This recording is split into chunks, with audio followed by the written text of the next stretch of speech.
dónde vas, rapero contra el delfín. Si solo eres un puto madero, las letras te ahogan. No busques jardín si no quieres enanos.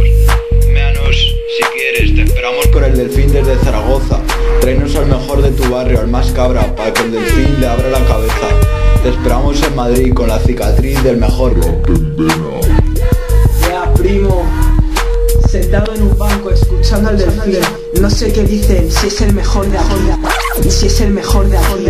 Mata maderos, vacila los Sada. Con sus rimas en el barrio se nos cae la baba. Nariz de halcón porque se metió coca hasta se quedó sin respiración. Sin respiración, dejó la drogadicción y se convirtió en un rapero con mucha acción. Con orgullo para el delfín. Yeah, representando la leche asturiana. De los pocos raperos que quedan de verdad. Chulitos, delfín. Con el delfín. 2014.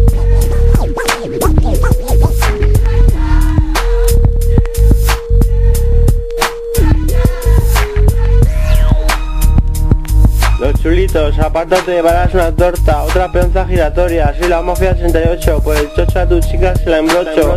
Vas todo borracho, pillo cacho, cuidado con mi gancho, voy a saco, lo valgo, destrozo pa' que llore la mía, que llore la suya, si tan hombre es que lo resuelva ahí fuera, recuerdas para hacer el puto amo, si hablas mal de mí o mi gente te me como, me sabe a poco, a tu familia pues me la almuerzo.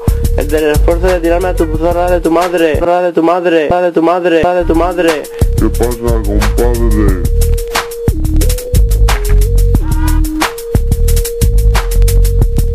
Los chulitos, grandes MCs que pasan de mariconadas, son mis camaradas, contra ellos no vacilarás, o mal acabarás. Me da igual vuestras armas, yo sacaré más, son bosque más, y a tu hermana el culo. Tan fecundo porque soy cojonudo, doble sentido, demostrando flow. De un corrido, soy el puto amo y con los chulitos nos salimos, los años de la lámpara. Esa es nuestra vivencia, sabemos todo lo que da y quita la calle, nada viene de nuevas. Somos unos canis, el hachís nos sabe a poco, pero no recibirás plomo.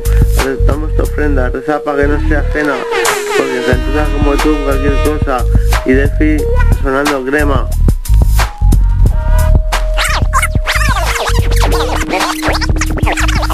Reza para que no sea ajena, porque genturas como tú cualquier cosa.